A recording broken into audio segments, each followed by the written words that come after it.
9 में से 1 भारतीय को कैंसर हो रहा है और दिन ब दिन ये रिस्क बढ़ता ही जा रहा है। समझिए कि कोई व्यक्ति 30 साल का है, 40 साल का है, ऐसे व्यक्ति को क्यों कैंसर हो रहा है?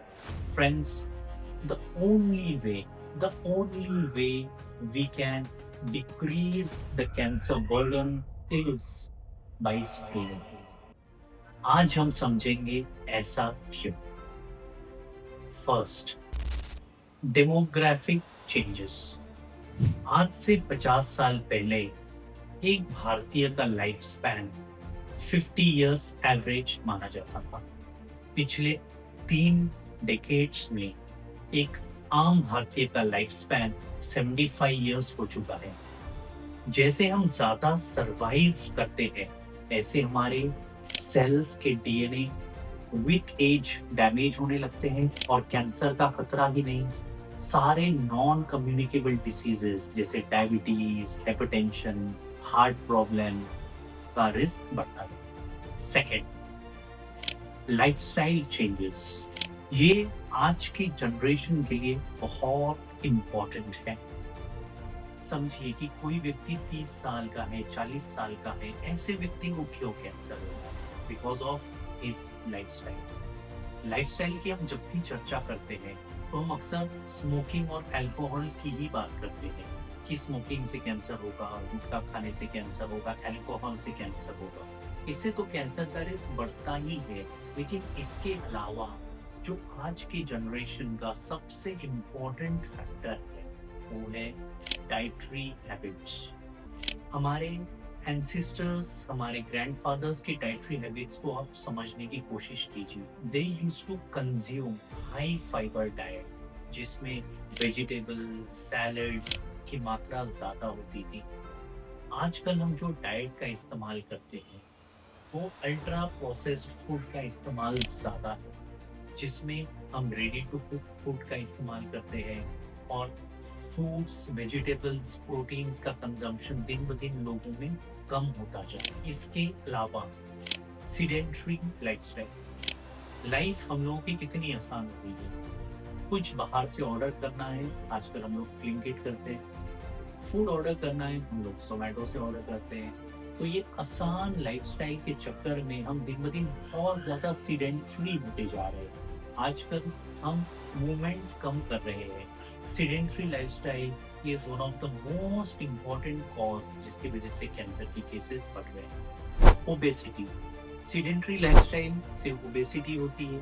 ओबेसिटी से हमारे बॉडी में इन्फ्लामेशन होता है। इन्फ्लामेशन का मतलब है शरीर के अंदर में सूजन होने लगती है और सूजन होने की वजह से हार्मोनल इम्बैलेंस होता है। खास करके इसका प्रभाव महिला में पड़ने की वजह से ब्रेस्ट कैंसर, ओवेरियन कैंसर, बच्चादानी का कैंसर का रिस्क बढ़ता है। पुरुषों में प्रोस्टेट कैंसर, जीआई कैंसर का रिस्क बढ़ता है। Another important factor, and that is number 4, is environmental factors. आज हम एक युद्ध के समय में जी रहे हैं। Be it Russia, be it US, be it Iran, the same is happening to our country as well. ये जितनी ज्यादा इंडस्ट्रियलाइजेशन हो रहा है, जितना ज्यादा वेपन का इस्तेमाल हो रहा है, इसकी जो प्रोसेसिंग फैक्ट्रीज है जहाँ पे ये चीजें बनती है, जहाँ पे इसका आर्म्स एंड एम्यूनिशन का उत्पादन होता है, ये एनवायरनमेंट को बहुत सिग्निफिकेंटली इम्पैक्ट करता है और एनवायरनमेंट में ऐसे धातुओं का निर्माण होता है जो कैंसर कॉजिंग प्रॉपर्टीज रखते हैं।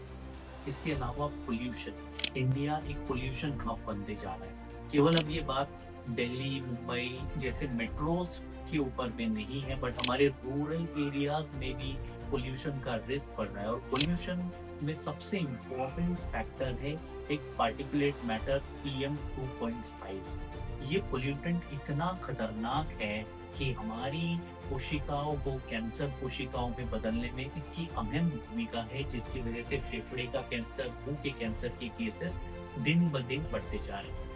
एग्रीकल्चर की जब हम बात करें तो एग्रीकल्चर तो हमारे देश में अच्छा हो रहा है, लेकिन जो पेस्टिसाइड्स का इस्तेमाल आजकल एग्रीकल्चर में हो रहा है, जो ग्राउंड वाटर खराब हो रहा है, जो प्रोड्यूस फूड पार्टिकल्स हमको मिल रहे हैं खाने के लिए, ये फूड प्रोडक्ट्स ऑलरेडी इतने हेवीली कंटेमिनेटेड है कि उनको हम 2 बार 3 बार भी अगर वॉश कर ले फिर भी ये टॉक्सिन्स हमारे बॉडी में जा रहे हैं और इससे जीआई कैंसर, स्टमक कैंसर का रिस्क बढ़ते जा रहा है।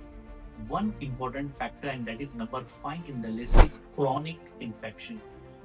पर्टिकुलरली जो पेट का इन्फेक्शन है एच पाइलोराई बैक्टीरिया का, महिलाओं में होने वाला ह्यूमन पेपिलोमा वायरस जो बच्चादानी के मुंह का कैंसर करता है, और हेपेटाइटिस बी जो लिवर कैंसर करता है। ये क्रोनिक इन्फेक्शन का अगर हम इलाज नहीं करते हैं तो ये क्रोनिक इन्फेक्शन इन्फ्लामेशन से वो ऑर्गन को डैमेज करके कैंसर के रिस्क को बढ़ाते हैं। And the last that is, इससे हम कैसे बचें?